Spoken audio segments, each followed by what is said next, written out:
It's the 31st of January, 2015, and this is episode 183. This show is intended for informational and educational purposes only.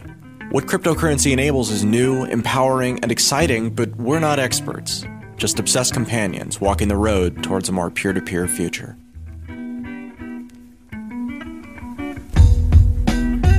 Welcome to Let's Talk Bitcoin, a twice-weekly show about the ideas, people, and projects building the digital economy and the future of money. My name is Adam B. Levine. I'm the editor-in-chief here at LTB, and today we're learning about one of the most forward-thinking projects I've yet encountered in this new, exciting ecosystem.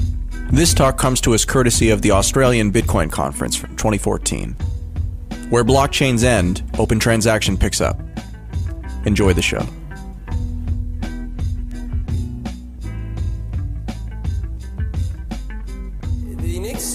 That we have here is going to be very interesting. Chris Odom is going to be talking to us, sharing a project that he's been working on for more than 2 years. And what we're looking at here is an alternative financial transaction system, a library of systems and platforms that could actually facilitate a whole different variety of financial transaction types, as well as a whole range of actual stores of financial value, be that currencies, cryptocurrencies, physical or virtual, be it commodities like silver and gold. The technology that he's been working on for more than 2 years, initially as an open source project, which he's then commercialized in recent time, is a kind of solution that actually would eliminate the kind of events that we saw with the collapse of the Mt. Gox exchange, where it seems that a large value of Bitcoins have either been lost or stolen. This solution that Chris is going to be walking us through today actually eliminates the possibility of that occurring. CTO and co-founder of Monetus, Mr. Chris Odom. I'm the author of the Open Transaction System, which I started working on in January 2010. And I started the company Monetas with my partner Johan Geffers in 2012. We're building commercial software based on open transactions. But it's really sort of two different things. You have an open source project, and then you have a company that happens to be building software for it. Open transactions it's a little bit different than everything else in the Bitcoin community. Bitcoin itself is based on blockchain technology, which is amazing stuff. The central invention, I think, of blockchains is that they are censorship resistant, no matter what you use it for. If you use the blockchain as a form of money, such as in the case of Bitcoin, then what you have is a censorship-resistant form of money. If you use the blockchain as a naming system, like we see with Namecoin, then you have a censorship-resistant naming system, which is a good replacement for certificate authorities. If you use the blockchain for a messaging system, such as what we see in BitMessage, then you have a censorship-resistant messaging system, and so on and so forth. So the common thread continually comes back that the main technological advancement we see in blockchains is that they're censorship resistant. When I started working on open transactions, I'll just tell you a little story. I had a little bit of success in my life, and I was working actually in a more artistic field, and I was living in the Hollywood Hills, right under the Hollywood sign actually. I used to go out of my backyard and there would be the Hollywood sign. My wife and I, we threw a party, my girlfriend at the time, we threw a party New Year's Eve. So it was January 1st, 2010, and we threw a New Year's Eve party. A famous hacker came by the party by the name of Sammy. Has anyone here heard of Sammy? One person. Sammy's pretty famous. The first thing that he got well known for was he wrote the MySpace worm. So he made a worm that if you got infected by it on your MySpace profile, it would change your subject line to Sammy is my hero. And it would add Sammy as your friend. And then it would send the worm to all your other MySpace friends. And then they would all set their title to Sammy is my hero and add Sammy as their friend and send it to all their friends and so on. And he told me that he could see his number of friends just going up exponentially. You know, he has 1,000 friends, and then 100,000 friends, and then 1,000,000 friends, and then MySpace shuts down. I don't remember. I think he got up to 50 million friends or something like that. And then MySpace shut down and stopped working. was pretty cool. And then he had the FBI knocking on his door. He got into a bit of a legal trouble for that. And the other thing that Sammy's pretty well known for is he wrote the Evercookie. Got some press a few years ago for this. It's sort of a cookie that can never be removed from your computer. It puts itself in 20 different little obscure places, and if one of them gets cleaned out, then the others just repopulate it. So in any case, Sammy came by my house, and this is January 2010, asking me about digital cash, because I had a history working in cryptography, and I always had an interest in digital cash. And he's asking me about digital cash, saying, what do you think about this stuff? I said, I don't know, it's been a couple of years since I've looked into it, so I'm going to take some time and look into what's going on these days. And I remember thinking that there were certain things that I was just horrified that were not available yet as an open source library. In the 90s, I'd spent some time looking into this and thought I'm going to make a GUI or something like that. And I remember thinking that the libraries weren't quite there. There wasn't enough there that I could just make a GUI, and I sort of lost interest in it for a few years.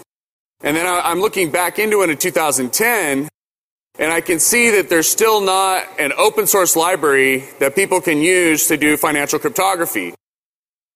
There were some advances that were very cool, like Bitcoin, for example. And there are a few other projects that I found interesting that were inspiring to me. But I still felt like there wasn't some open source library that anyone could take and build financial crypto applications with. And I felt like it needed to exist. In fact, as I looked at the projects that were out there, I could see different pieces that I found inspiring. Like, for example, there's a project called TrueLedger by Bill St. Clair. It has the ability to do what he called destruction of account history. Basically, the idea is it's not that you should destroy your account history, but if you did, it could still prove its state. It could still prove the current balances, that sort of thing. I thought that's pretty cool. At the time Bitcoin was out, it was censorship resistant. That was pretty cool. There was another system called Loom. Loom made it possible to separate powers between the transaction server and the currency issuer. At the time, I was thinking like gold. You guys remember eGold? They put him in an ankle bracelet. With Loom, they made it possible to separate the transaction server from the currency issuer. You could have a transaction server that could have maybe 100 different currencies issued there from different currency issuers. I thought that was pretty cool, this concept of separation of powers.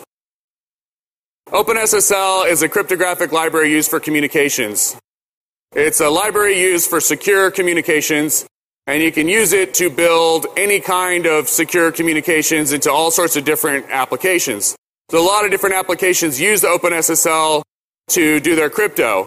And basically what I wanted to make with OT was I wanted to make a library that you could do that same sort of thing except for financial crypto.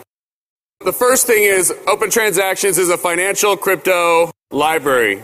It's a library, it's a C++ library that you can use to build software to do financial crypto actions. That's what it is at the core. Now it's written in C++. I don't know if anyone here has heard of Swig, but Swig is a tool that allows you to expose a C API in other languages. And so because of that, Open Transactions API is available in basically all the other languages. It's available in D, C#, PHP, Python, Java, Go. And so really Open Transactions library is available for software development in any language. And then using that library, I wrote a client and server. So that's the next thing I would say about OT, is that it's a server, specifically a transaction server. It's also a client API. If you're using it in different languages to build your own software, then most likely you'd be using the OT client API. Now, what else is OT? You see, at its most simple, it's client server, which is sort of the opposite of what the Bitcoin world is really shooting for. The whole idea in Bitcoin was to eliminate trusted servers. That was Satoshi's whole vision, right? Was take these trusted servers and eliminate them entirely, make a P2P network so you could have trustless transactions.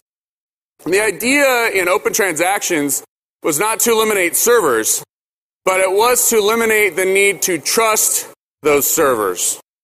So in OT, you do have servers, and you're able to exploit the benefits of running servers, but you don't have to trust them. Meaning, an OT server is not able to falsify your transactions. It's not able to forge your receipts. It's not able to change your balance. So for example, PayPal can change your balance. If you have a PayPal balance of $100, then they can go in there and change it to say $50 if they wanted to. But if they were running OT software, they would not be able to do that. They would not be able to just go and change your balance.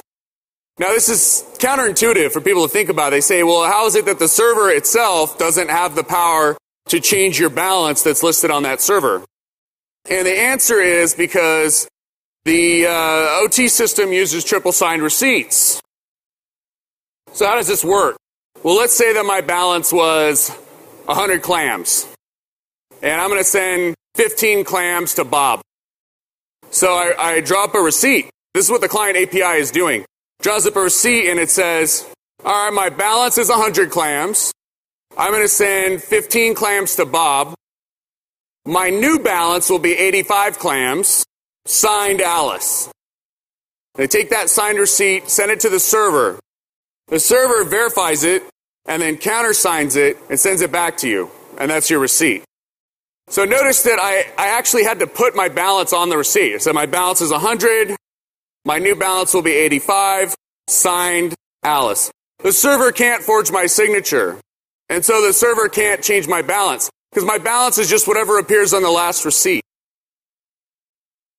You could basically throw away all the other receipts. Now, the client side and the server side both have a copy of these receipts. So what I'm saying is that the server could throw away all the receipts except for the most recent one. And the client could throw away all the receipts except for the most recent one.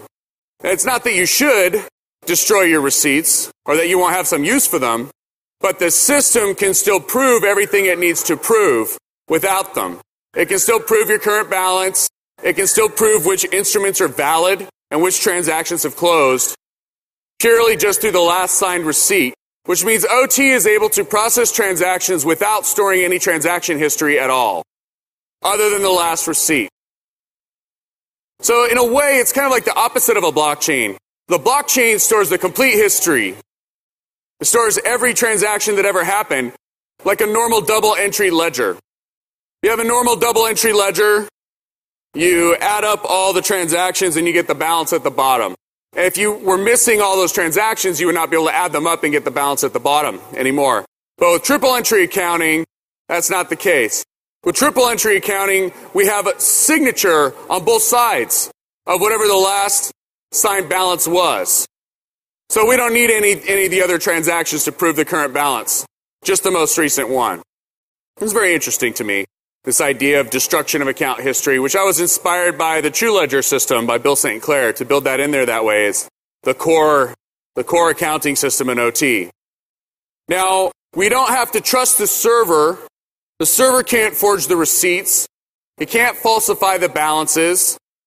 So we have sort of a low trust server, but we still have a server. And that means that we're able to exploit the benefits of servers. Server-based transactions are much faster than blockchain-based transactions. Server-based transactions are much cheaper than blockchain-based transactions. And this will always be the case. Any kind of server-based transactions will always be much faster and much cheaper than any blockchain technology that ever exists. Now, of course, blockchains are still very important. My plans for OT involve extensive blockchain integration because I need what they're able to do. I need the censorship resistance that blockchains give me. But I'm also able to do things that blockchains can't do. And this is why there are a lot of plans in the Bitcoin world to integrate OT. Like, for example, Ethereum. Ethereum is planning to integrate OT because they say, well, our system can do certain things very, very well. But there are a couple things that it's not so good at, right? Because it's a trade-off. You make sacrifices. A blockchain gives us censorship resistance, but the trade-off is it's a little slower or a little more expensive, or how do we do market trading, full speed, high-speed trading? Do we come up with some blockchain-based solution for these things, which is very difficult, or just use OT for that? And that's the way it's going. That's why Ethereum is looking at integrating OT. That's why Mastercoin is looking at integrating OT. That's why BitShares people are talking about integrating OT. Because OT solves these problems that are very difficult in the blockchain world, but very easy on a server. So as long as you have a server that you don't have to trust, that's the way to go, in my opinion. Now, another thing about OT is we don't really want to think about it as a client-server system. That's what it is at its most basic. If you run a single server, then yes, you have a client-server system. But that's not really the way it should be run. The way it should be run is as a federated system, which means there are many servers, sort of like the web, right? There are many servers on the web. You don't really rely on any single one server. If one server disappears, the whole system still works. The client doesn't have to trust any one given server necessarily, and doesn't rely on any one given server. And if one server disappears, it'll just use a different one. Often the client is connecting to many servers. Think about this. Let's say that you downloaded a web page and it has some pictures on it. Each picture has its own URL. It may download the web page from one server and then download the picture from this server and download the picture from this server. It's basically just going to download from whatever server is in the link. So it's the same thing with OT. With OT, there are various server IDs. When it's negotiating a financial instrument, you may ask, well, what server is it going to use? And the answer is whatever server ID is on the instrument. If the financial instrument has this server ID, then it'll connect to that server and negotiate the instrument there. May have a different instrument and connects to a different server and negotiates the instrument there. So, federated. There's still a problem. In open transactions, when I originally wrote it, I was thinking gold. I was thinking, I didn't like that they shut down eGold. I did not like that they put Douglas Jackson in an ankle bracelet and treated him like a criminal because he tried to give us eGold. So I want to make a system where you couldn't do that, where someone could run eGold and it couldn't be so easily shut down because the powers get carved out, separated, separation of powers. Instead of having all the powers combined into a single thing, like for example, look at eGold. They're holding all the gold. They're controlling all the balances. They have the power to change the balances whenever they want. It's like all the different powers get combined into this central thing. And then what happens is agents show up and knock on that door and control that thing or shut down that thing. So I was thinking to myself, I want to take all these different powers and separate them out and then distribute them across multiple entities. For example, keeping the ledger. That should be separated out from everything else and distributed across multiple entities. The storage of gold should be separated out into separate entity and then distributed across multiple entities. It's a distribution of risk. I don't really believe that you can eliminate risk entirely. I think there's just better and better ways to distribute that risk effectively so that you get a practical elimination of risk, even though you haven't completely eliminated the risk. Even Bitcoin is the same way. For example, in Bitcoin, you haven't completely eliminated all risk. There are still attacks possible in Bitcoin, but you've distributed that risk effectively in such a way that it seems that there's no risk. It seems trustless, but there are still attacks. So, but I realized with Bitcoin, unlike gold, there are certain advantages in open transactions. With gold, let's say that you have a gold issuer. He issues a gold-based currency. How do you know that he's still actually holding that gold? How do you know if he actually has the gold in a safe somewhere? Because there's no way that a piece of software can climb into a safe physically and count physical ounces of gold. That's not possible. But with Bitcoin, it's possible. With Bitcoin, you can look at a blockchain location and see if that gold is there or not. You can actually prove if it's there or not. And let's go even one step further than that. One step further than that. Not only can you prove that the Bitcoin is actually there at a specific address or that a certain entity has control over it, because maybe he transfers it back and forth to prove he has control over it. But in Bitcoin, you can actually store it in such a way that the entity has no ability to steal it. But let's look at Mt. Gox, for example. If I take my Bitcoins and transfer them to Mt. Gox, then I'm trusting him to hold my Bitcoins. If he's public about his blockchain address, I can see whether or not he has them, but I still have to trust him not to, for example, transfer them somewhere else, give them to someone else, or transfer them to his own little secret account. And it even gets worse than that. It gets worse than that because let's say that he does transfer them somewhere else. He creates a new key. He transfers them somewhere else. And then he says, someone stole them. I don't know what happened. I woke up and they were transferred out. How can we prove whether or not they were stolen by the trustee who was holding them in the first place, or whether there actually was a malicious hacker? Can't he just claim there's a malicious hacker and really he was the guy who stole them and we just can't tell the difference between the two? There's no way to prove whether or not he actually stole them or not. This is a serious problem in the Bitcoin community. A serious problem that the person you trust to hold your money can steal it and then claim someone else did it, and there's no way to tell. But what we can do is we can take those Bitcoins and transfer them into a multi-sig address where no single entity can steal them. This doesn't eliminate the risk, but it greatly reduces it and distributes it more effectively across multiple entities. For example, in Bitcoin, I can take a Bitcoin and instead of transferring it to one address, I can transfer it to a multi-sig address of, say, 10 servers simultaneously at once. So it goes into that voting pool. Now it takes a vote, X out of Y, to get those coins back out. No single server can steal those coins. So here on this diagram, we see OT clients. You can see some of these clients have multiple identities. This one, Chuck here, he's got 3 identities. Dan, he's got 2 identities. Because identity is just like a key pair. So you can create as many different identities as you want inside your OT wallet. And then what Alice does is she transfers some coins. See these Bitcoins?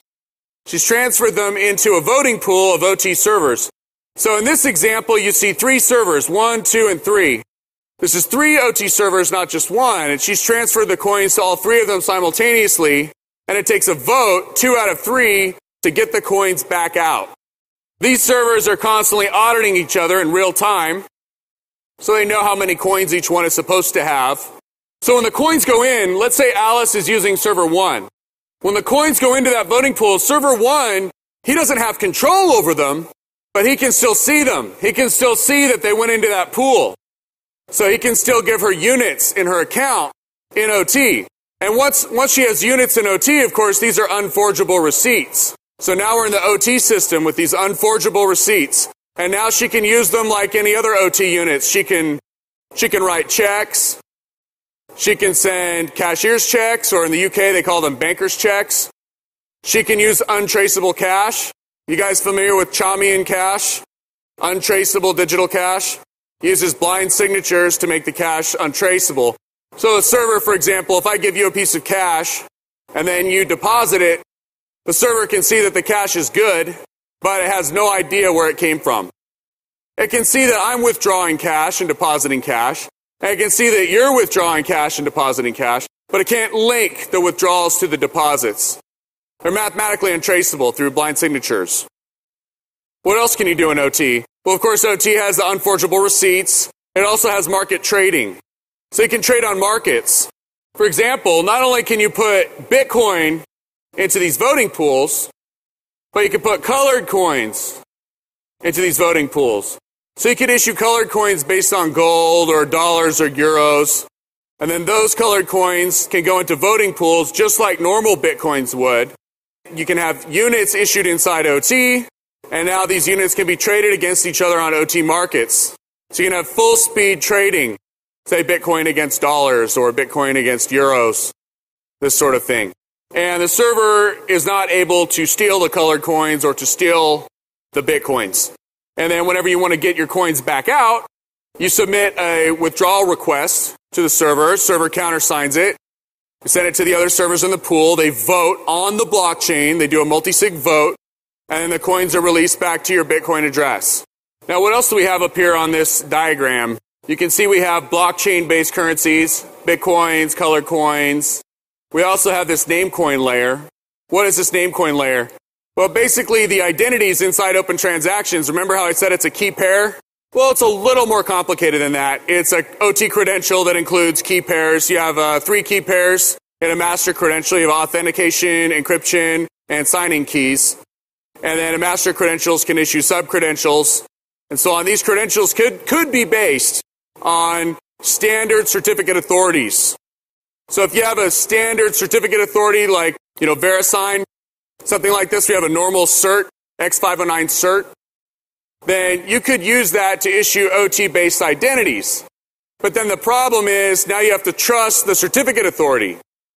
Theoretically, a man with a gun could go into the certificate authority and point the gun at an employee and issue himself a certificate in your name. And then use that certificate to go into OT and steal all your money. Now, that's probably not going to happen in a system where you have rule of law, but it's a real possibility. Namecoin eliminates that. Those who are familiar with Namecoin know that Namecoin basically allows us to have a certificate authority with no single trusted entity. Instead, you have a blockchain that serves as a certificate authority, and then we can issue identities based on the Namecoin blockchain. And that gives us the ability to have revocable credentials inside OT without having to have a trusted certificate authority who's trusted with the keys to our identities.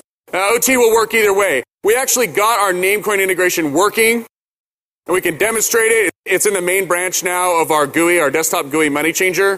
You can actually go and create a Namecoin-based identity. Of course, you have to have Namecoin running for it to work, but it works, which I think is cool. Now, another thing that we're able to do is using Bitmessage layer. Now, of course, this is actually just an abstract interface. What does that mean? That means there could be a communications layer, could be 50 different communications layer. You could have one based on email. You could have one based on just IP. You could have one based on XMPP and so on, Jabber, whatever, IRC. But the first transport layer that we're adding for messaging and discovery is based on Bitmessage. It's sort of like a plugin. You could have a Bitmessage plugin. Later on, maybe we could have a Jabber plugin or whatever other plugin that you want. But I went with Bitmessage first because it's censorship resistant and I think it's really cool. So what does this allow us to do? Well, on these servers, remember I said we have market trading going on, trading on markets. Well, what if there's a better offer on a different server that I'm not aware of? What you can do in Bitmessage is you can create what's called a deterministic address. So you can take a certain deterministic seed and use it as a channel, and other people can listen on that same channel and communicate. So for example, let's say that I'm interested in trading gold for silver. I might take the gold ID and the silver ID, XOR them together, and that becomes a Bitmessage channel. And anyone else who's interested in trading gold for silver could be listening to that same channel, P2P. And I can say, I'm on server A and I'm willing to trade gold for silver at this price. And someone else sees it and he's watching that same channel and he says, oh, I wasn't aware of server A and I like that price. So then his client just connects to that server and does the trade. What you have is you have centralized trading on each server, but you have decentralized discovery for trading. Across servers, you have cross-server trading. Now, in the Open Transactions client, in our desktop client, we have market trading working.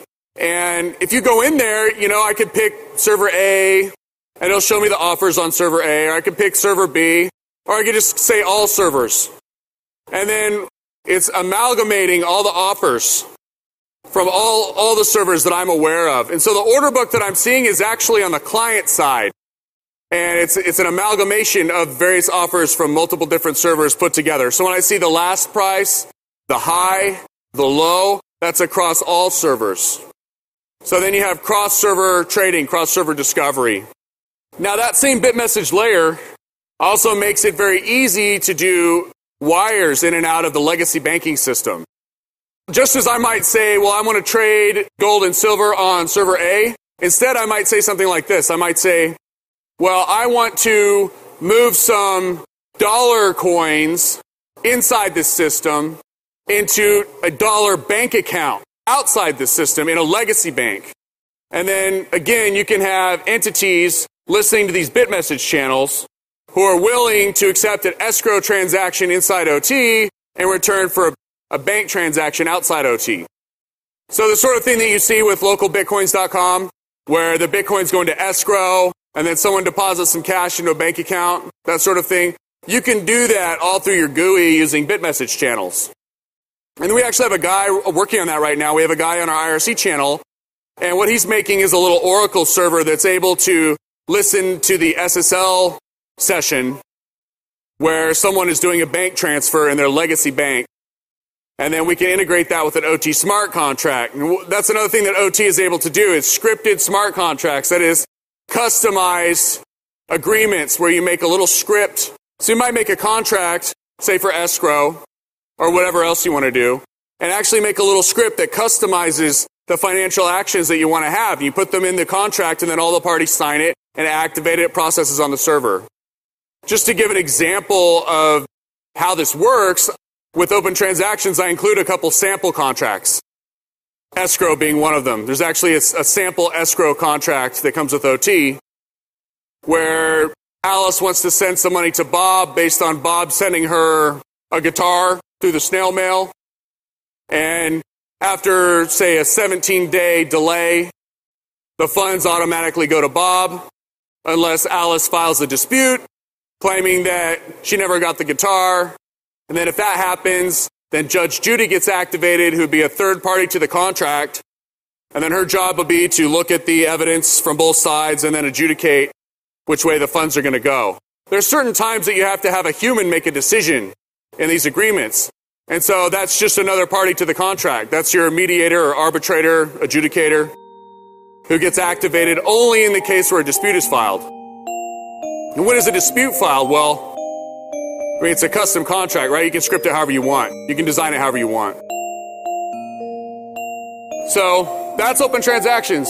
That's the basic concept. We have a working iPhone app. We have a working desktop GUI that works on Linux, Windows, and Mac. And we're working on an Android app now. We have a working server. And if you go online, you can find videos of these things in action. I recommend our wiki. It's opentransactions.org. If you go to opentransactions.org, that's our wiki. Probably the first link will say about open transactions. You see there'll be radio interviews, diagrams, and videos. And you can see videos of the desktop GUI in action, some market trading and so on, and also videos of the iPhone app in action.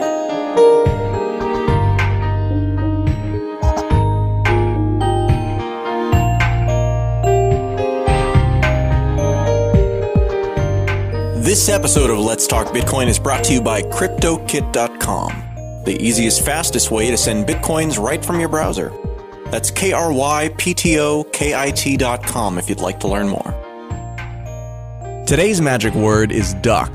That's D-U-C-K, duck. You've got until the 3rd of February to visit letstalkbitcoin.com or the Let's Talk Bitcoin iOS app to enter it for your share of the listener rewards. If you'd like to support the Let's Talk Bitcoin show beyond tipping, you can visit letstalkbitcoin.com and click the sponsor button at the top of the page. And today I'm pleased to announce another new Tokenly tool, now available for use at the letstalkbitcoin.com website. If you visit letstalkbitcoin.com/vend, that's V-E-N-D, or click the buy button in the menu, you'll be taken to our LTB coin swap bot. A swap bot is like an automated token vending machine that lives on the internet. You send Bitcoins or another token that is accepted to a Bitcoin address, and a corresponding amount of whatever you're buying will be sent back to you. One of the cool features we've built into SwapBot is the ability to accept as many types of tokens as you want, each able to have a different price, discount, or premium associated with it. So you'll see when you visit letstalkbitcoin.com/vend that you can buy LTB coin with Storage's coin, Swarm, or Counterparty's native token XCP in what will be a growing list, in addition to, of course, Bitcoin. While we give big discounts to LTB coin because it's the coin of our ecosystem, we accept newer, less popular or useful coins like the ones I just mentioned at a slight premium, 10% above the Bitcoin price, but you can spend them directly with the LTB coin platform. For now, only official LTB administered tokens are being listed, but soon we're going to open this up and we think this is going to be big. We consider this particular swap bot our automated retail outlet prototype, mostly intended to let you trade your LTB coin for sponsor, LTB display, or my prepaid time tokens. However, since you do get the best value on anything else in our ecosystem with LTB coin by a pretty substantial margin, usually about 40%, we do offer LTB coin through our vending machine at a 20% premium to whatever the market is trading it at. Although it's open to whoever wants to use it, we'd rather people trading for profit use exchanges and contribute to the ecosystem by being part of our price discovery. If you'd like to check out our first SwapBot vending machine in all its prototype glory, head to letstalkbitcoin.com/vend. And of course, as I mentioned, the sponsor system will let you redeem any of these tokens that you choose to buy for various things around the ecosystem. That's enough out of me. Let's rejoin Chris now for the Q&A.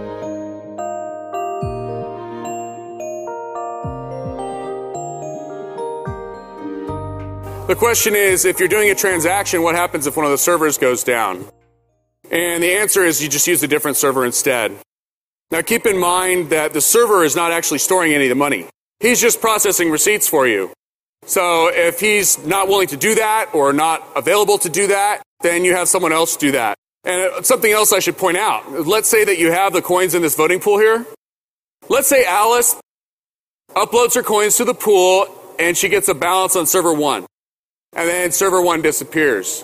She can still submit a recovery request to the other 2 servers. She can still get a 2 out of 3 vote and get her coins back. So the server can't just disappear with your money. That's really the main thing. Other than that, even if the server could disappear with your money, you could still use a different server to process the receipts, right? But in this case, it's not a problem. The server can't disappear with the money. And if he does disappear, then not only can you get your money back, but you can have other servers process your receipts instead. You just use a different server instead. Thank you for everything. I have 2 questions. Coming back to your regret for the e-gold being shut and the comments that you made about separation of powers for ledgers, storage of gold and risk, if I understand. I would like to understand better, how do you see that, if you like, physically or operationally done? What do you mean by that separation of powers?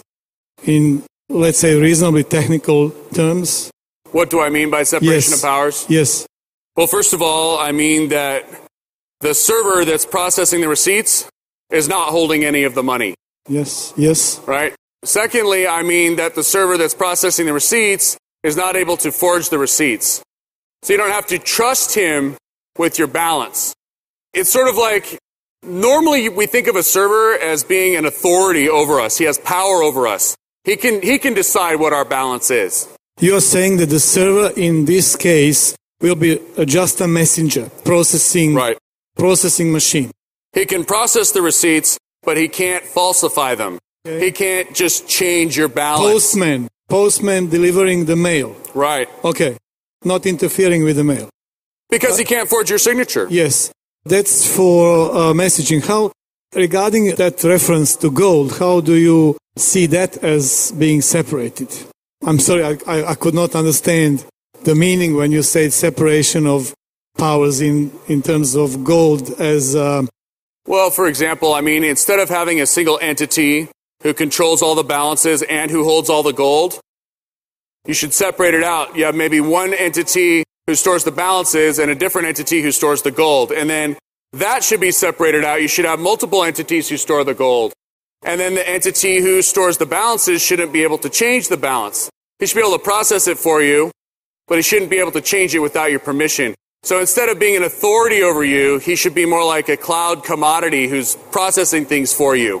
Physical terms of gold, that gold being stored in different locations, how do you see that from operational point of view? I see different ways for doing that. Okay. I don't like trusting people, especially with money. I think it's a mistake. I think that the system should simply not be designed that way to where you have to trust people.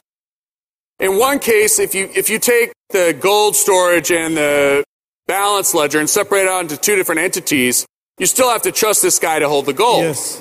Right? So then the next step is, well, let's separate him out into multiple entities. Maybe there's 10 gold issuers. Okay. And then we put a basket currency on the servers that combines a single currency across 10 issuers. But then you still have to trust them to store your gold. But at least the risk is distributed. Right? And at least you have 10 entities, and if one of them disappears, you still have 90% of the gold. Yes. Right? Yes. But then I still don't like that. I don't like that. I don't know if any of you guys like that, but I just don't like it. And so there's layers after that.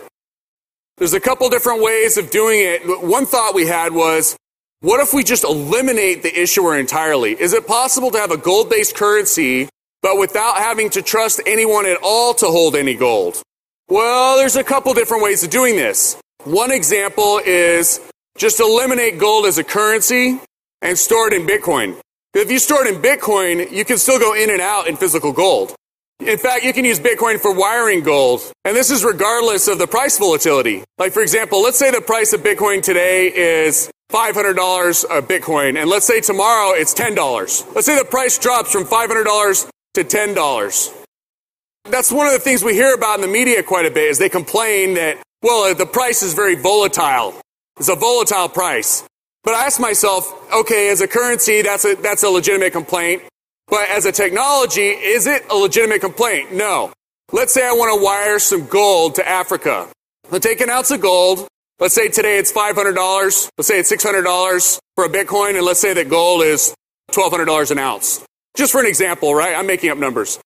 So I take an ounce of gold. I give it to anyone who's willing to buy the gold for Bitcoins. He gives me 2 Bitcoins. I send the 2 Bitcoins to Africa. Grandma receives the 2 Bitcoins, and then she gives them to someone for an ounce of gold. So I see that I can use Bitcoin for wiring gold. I can take an ounce of gold and wire it to Africa, regardless of the price. Now tomorrow, let's say the price drops to $10 per Bitcoin. So I want to wire an ounce of gold. So I give someone an ounce of gold. He gives me 60 Bitcoins. And then I send those to Africa, and then Grandma gets them, and she gives them to someone, and they give her an ounce of gold. You see, the ability to wire an ounce of gold exists regardless of the price volatility. The price volatility is irrelevant. If you just look at it as a technology, it's useful for that purpose, regardless.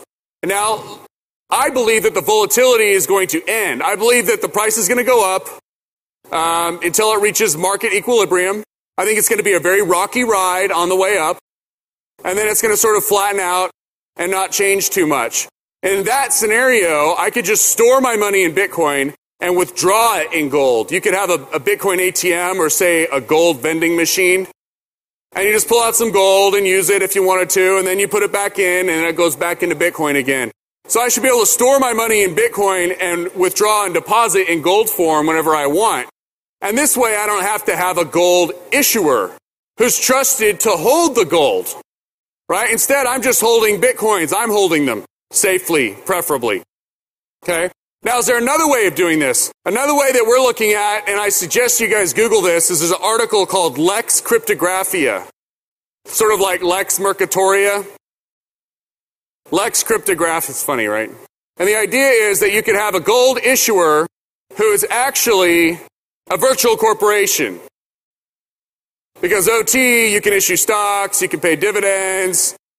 You could have virtual corporations in OT, and you can custom script the bylaws of how these corporations are going to behave.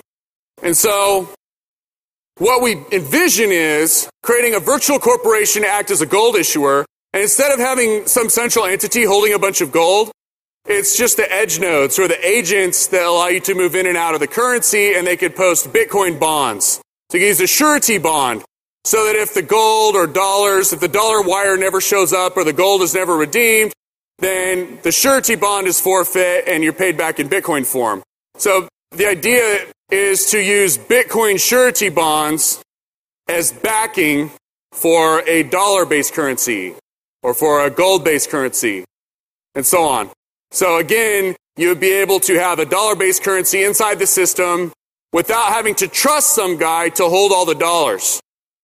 Yeah? Second question, outline about describing a possible scenario whereby you have 2 metals for exchange, in which you said, say you want to exchange gold for silver, and right. You have messages peer-to-peer. You are saying to another person, I have gold, I want to buy some silver, and then I am on this server A, and the other person responds, oh yeah, I didn't know about that server A, right. But I like your offer, and I'm ready to go into transaction with you.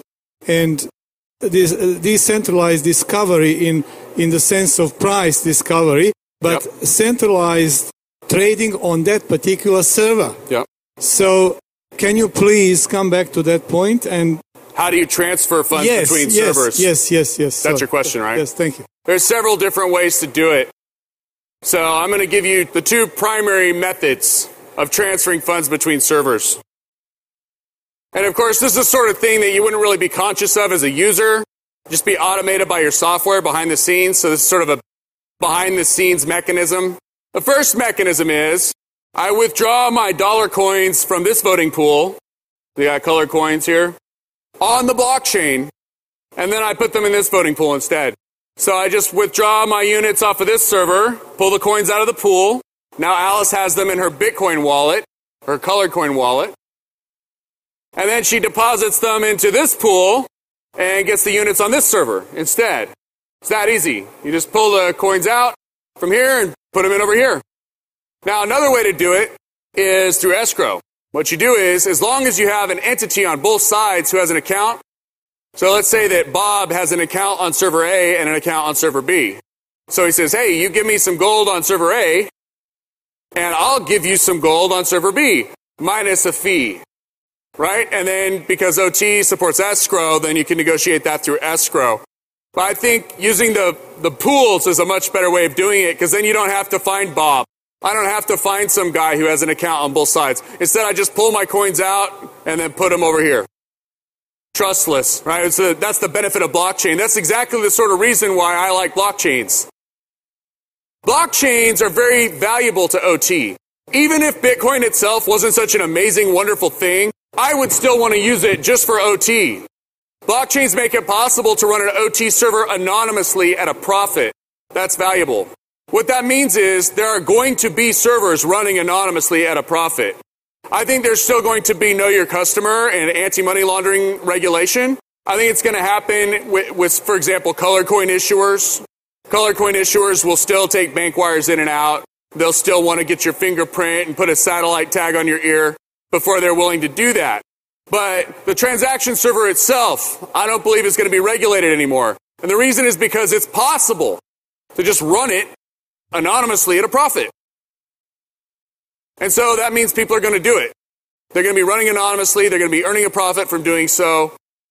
And there's not really any stopping it. Of course, that doesn't mean that there's not going to be any regulation anymore. It just won't be at the point of the transaction server.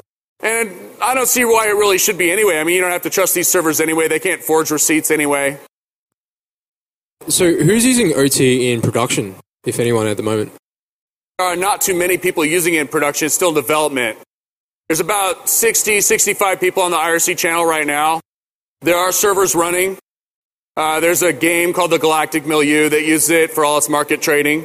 So it's definitely had a lot of intensive testing over the past couple of years. It's just been in the past few months that we've got it to the point where there are GUIs that would be reasonable for users. You know, up until now, it's been ugly GUIs for testing command line interfaces. Now we're getting to the point where we have actually nice interfaces. The iPhone app is not for sale yet in the App Store. So anyone who's going to be using it now are going to be mainly testers and sort of new adopters who are using the desktop GUI, which, like I said, is available on Linux, Windows, and Mac. But even now, it's only been in the past few weeks that there are install programs available. Up until that point, you'd have to build it yourself with a C compiler. Now, we actually have install programs for Mac and for Windows, so there are people starting to play around with those. On the commercial side, my company Monetos is working very hard towards a beta release.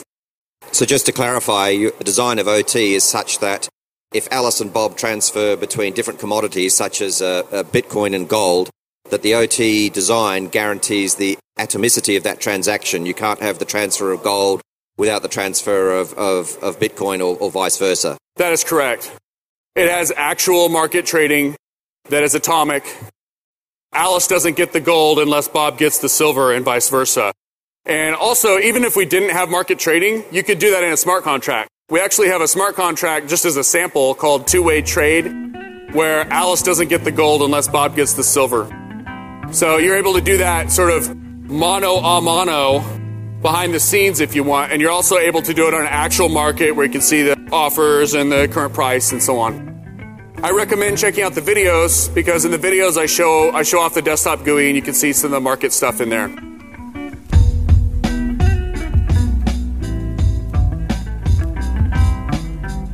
Thanks for listening to episode 183 of Let's Talk Bitcoin. This episode was sponsored by CryptoKit.com. Content for today's episode was provided by Chris Odom and the Australian Bitcoin Conference. Music for today's show was provided by Jared Rubens and General Fuzz. This episode was edited by Adam B. Levine. See you next time.